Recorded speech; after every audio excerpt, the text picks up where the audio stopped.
God's own country turning into hotbed of narco terrorism, illicit arms smuggling, and human trafficking. The most recent drug bust by Kerala's Narcotics Control Bureau, which involved a Pakistani individual, turned out to be the biggest in the country, at 22,000 crore, $2.5 billion. The discovery of 2,500 kilograms of crystal meth, or very pure methamphetamine, lends credence to claims made by the church 15 years ago that ISIS used Narco Jihad in Kerala to sedate young girls and brainwash, molest, and convert them. The Indian Ocean, being a major international waterway and a strategic maritime area, is being used for narco terrorism operations facilitated by Pakistan's ISI.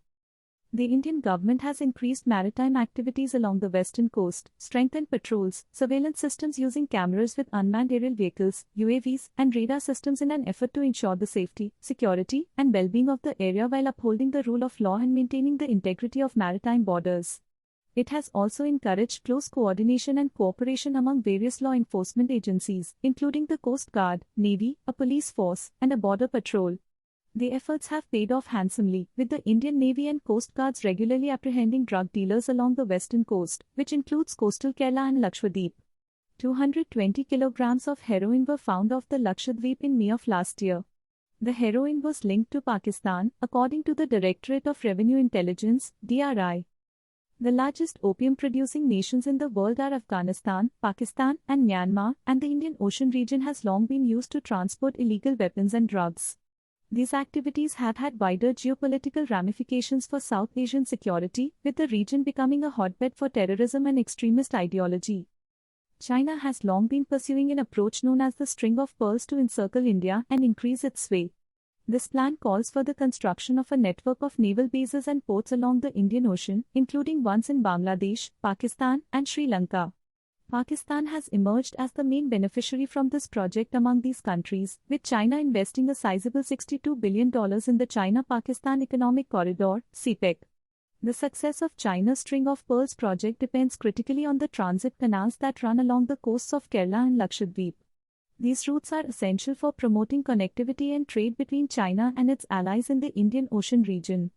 Therefore, for China to achieve its goals in the region, it is essential to control and secure key transit waterways.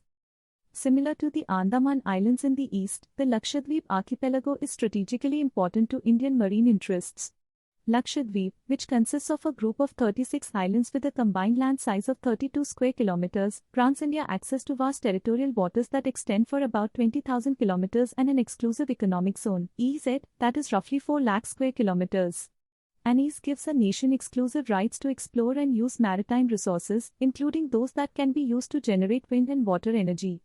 As both countries compete for supremacy and influence in the seas, tensions have increased between them in the context of the strategically important Indian Ocean region. The two Asian superpowers are vying for supremacy in this area, which has become a flashpoint in their rivalry. Concerns have been raised about China's claimed efforts to obstruct India's development by aiding individuals and organizations that are opposed to various development projects. These initiatives include transforming Lakshadweep into a popular tourist destination, building the Virinjam port in Kerala, and shutting down the Vedanta copper mill in Tamil Nadu. Chinese spy ships and submarines have reportedly been seen frequently arriving at ports in Sri Lanka, and there have been allegations of an increase in Chinese activity in the Indian Ocean region. Concerns regarding potential spying on crucial Indian installations, such as the missile testing station at Kalam Islands and the Space Research Center at Sriharikota, have been raised by these actions. The Indian Ocean region holds strategic significance, and any unauthorized surveillance or intelligence gathering activities by foreign entities can have serious implications. In order to safeguard its interests, India should continue enhancing its marine surveillance capabilities, strengthen coastal security, and foster strong partnerships with regional and international allies like Quad, ASEAN countries.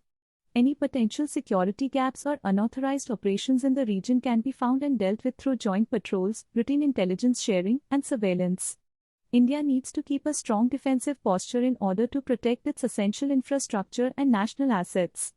By doing this, India can efficiently address any new security challenges while maintaining the peace and stability of the Indian Ocean region. Authored by Umesh Kumar Agrawal.